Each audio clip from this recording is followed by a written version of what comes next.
am pleased to be joined tonight by Kevin Mitnick from Los Angeles. Mr. Mitnick, nice to have you with us. Oh, thank you, Maria. It's great to be here. What experiences you can tell us about after all of this time and notoriety for hacking? How have you gained the trust of companies to provide them with your services? Usually, well, I gained my trust through my background. Since I've been, released from custody, I testified for Congress.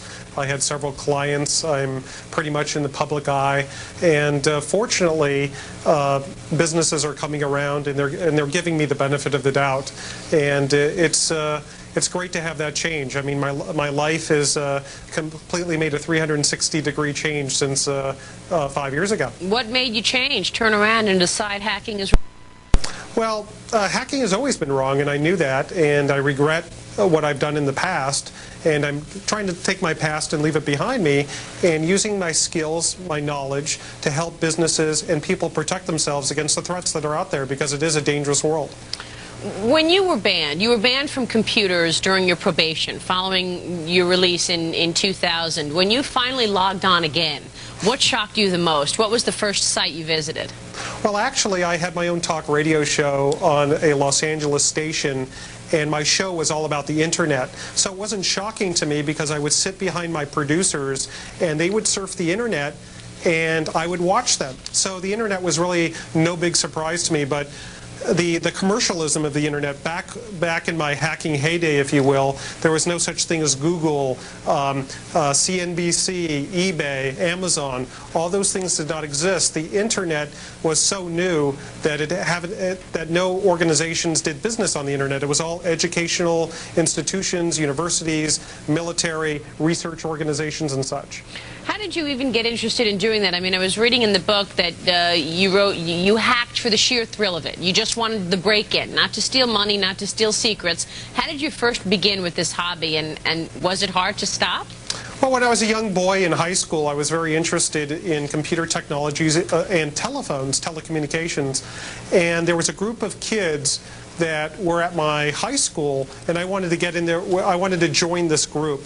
So I started, my first hack was a dare.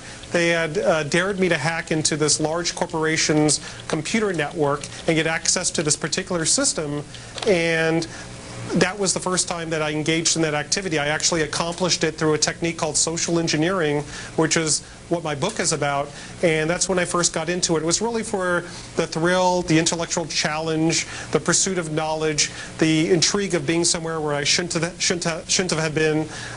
So when you first got in, you knew you were doing something wrong?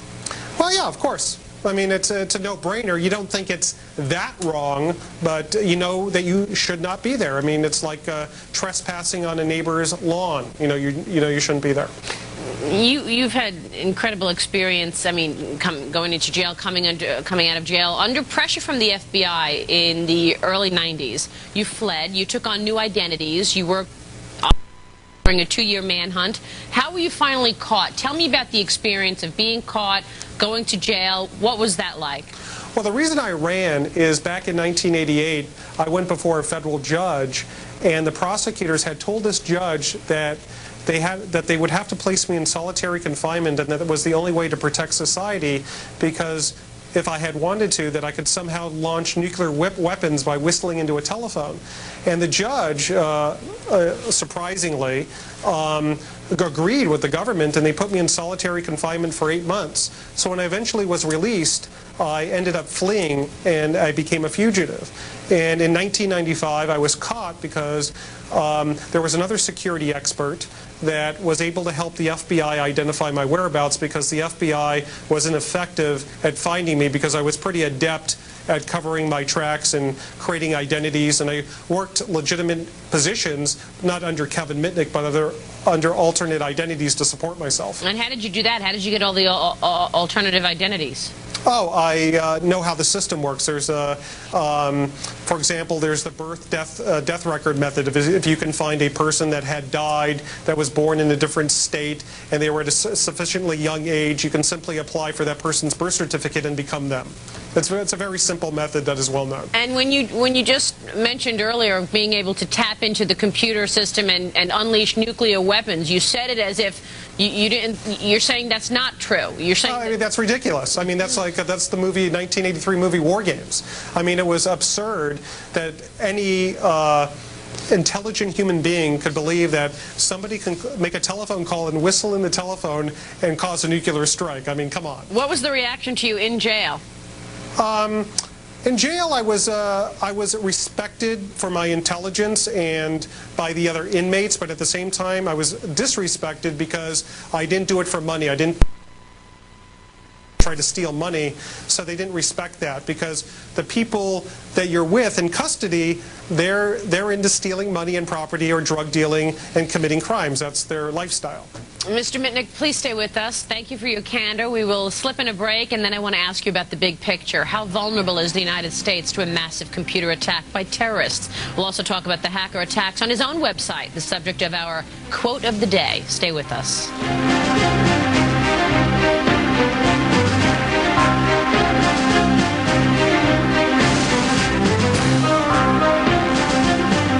At Philip Morris USA, we understand that people want to know where we stand on important tobacco issues.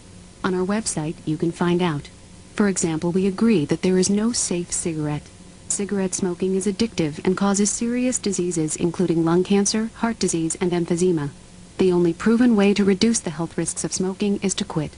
For more, including links to sites that can help smokers quit, visit philipmorrisusa.com or call for a copy of excerpts from the site.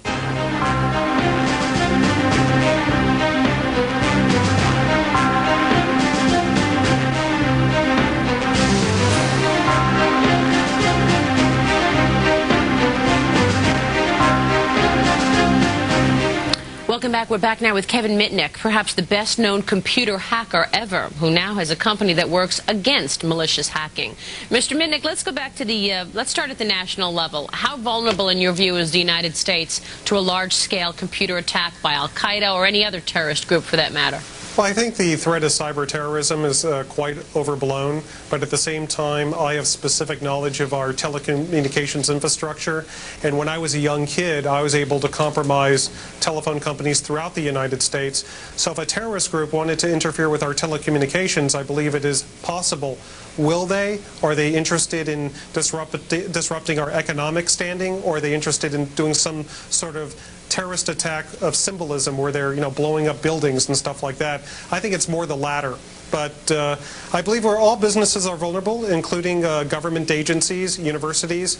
It's all depending on the computers that they're running and the procedures they have in place, their security processes. So what procedures should be in place? What is your advice to companies or individuals out there trying to protect themselves from cyber attacks? Well, I think it's a mixture of people, of processes, of technology, of security awareness. For example, on the technology level, it's essential that companies be vigilant about patching, keeping their operating systems up to date with the latest fixes. Firewalls, having a proper configuration not only of their firewalls, but of any systems that are attached to the hostile internet. Using antivirus software, using intrusion detection systems, authentication, not using the static password, because unfortunately people are not that imaginative when they're picking their passwords. So there's different types of devices out there that use time-based tokens or smart cards that ensure authentication. That is, that the person is who they claim to be. You say you have intimate knowledge of the telecommunication system in this nation. How did you gain this knowledge? Well, back before I was involved in hacking, I was involved in phone phreaking. And phone phreaking was kind of hacking the telephone system, and this was back in the late 1970s. Oh my goodness, phone phreaking! I had not heard that term before. In fact, did you know that Steve Jobs and Steve Wozniak were phone hackers before they built Apple Computer? That's how they funded building Apple, was by selling blue boxes on Berkeley's campus. So what's the point of phone phreaking? I'm sorry. What's the point of it? What are you getting out of it? It's just the thrill of getting involved in other people's lives? No, it has nothing to do with the human being. It's just the telephone system was amazing. It was the technology, the being able to pick up a telephone handset and call somebody around the world. It was just, as a kid, it was just fascinating. As an adult, I'm still intrigued by the system, the new features of the telecommunication systems, but at that time, that was my interest. What are the threats that the government might be facing in terms of tracking its own people? Tracking, you mean its internal moles and intelligence agencies? That's right. I mean, that's a serious problem. I mean, look at Aldrich Ames, look at Robert Hansen. In fact, it was kind of interesting because Robert Hansen ran searches on his own name in the computer systems that the FBI uses for investigations. And that should have been a big clue to the people that are in charge of auditing the FBI's, I guess, I don't know what the system is, I forgot by now, but in charge of auditing that particular system. Now, what about your site? Were you surprised that your own site was actually hacked into? How do you avoid that? How did it happen that hackers actually got into your site? If they're going to hack your site... You really want to know how to avoid it? Don't run Microsoft Windows. But but besides that is Why not run Microsoft Windows? Because it's a very buggy operating system, and it's there's so many vulnerabilities associated with it that it's relatively easy to hack into any Windows system. The people that set up the Defensive Thinking website, it was set up prior to my termination of probation. I wasn't allowed to use computers, so I had some volunteers set up the Defensive Thinking website. Eventually, a few months, as soon as I was off probation, that website that was supported by volunteers, they didn't keep it patched. They didn't keep it up to date. They weren't vigilant. And a person who goes by the Monkeyer Bugbear had found a vulnerability that wasn't patched and went in and dropped a file or put a file onto the website, didn't deface the website, but then announced it to the media. So then I went ahead, because I was allowed to use a computer, I fixed the vulnerability, and then I decided I don't want to have to deal with that because I'm too busy supporting our customers. I don't want to have to deal with a website that wasn't even connected to our internal network. It was just a standalone computer system. So I used a hosting company in Kentucky to host the website. About a week later, the hackers had compromised that web hosting's company and did deface the website, but I had no control of it because it was an outside company. Amazing. What about the issue of privacy? In this environment after September 11th, people are worried about the government spying on ordinary citizens. I mean, how do you control that if it's so easy to get into people's computers? So you're laughing at because there is no way. Right. You have no privacy. Get over it. That's Scott McNeely's quote from Sun. I mean, it's true. If you are leading a law-abiding life in the United States of America, you have no privacy. Anybody can get your social security number, your mother's maiden name, your address, your telephone number. It would take all about somebody with access to the internet, a credit card, and 5 minutes of time. Are these companies trying to improve their security? Is Sun Microsystems doing anything about it? Is Microsoft doing anything about this? You say that it's don't use Microsoft Windows. Well, they are. They're making efforts. Now they're taking security more seriously. Before it was interoperability and functionality. And hopefully companies will make it a priority. It depends on the market. If consumers demand secure, software that doesn't contain a lot of security holes, then the manufacturers are going to meet their customer needs. If not, then they're going to continue to release software that contains vulnerabilities that people will be able to exploit. Mr. Mitnick, it was really good to have you tonight. Now I know we all have no privacy. Windows, Microsoft, Sun Microsystems quote. Wow, very enlightening tonight. Thank you so much. Thank you. Kevin Mitnick, author of The Art of Deception. Good luck with the book, founder of cybersecurity's firm Defensive Thinking. Testified for Congress. I had several clients. I'm pretty much in the public eye, and fortunately, businesses are coming around and they're giving me the benefit of the doubt, and it's great to have that change. I mean, my life is completely made a 360-degree change since 5 years ago. What made you change, turn around, and decide hacking is wrong? Well, hacking has always been wrong, and I knew that, and I regret what I've done in the past, and I'm trying to take my past and leave it behind me, and using my skills, my knowledge, to help businesses and people protect themselves against the threats that are out there, because it is a dangerous world. When you were banned from computers during your probation, following your release in 2000. When you finally logged on again, what shocked you the most? What was the first site you visited?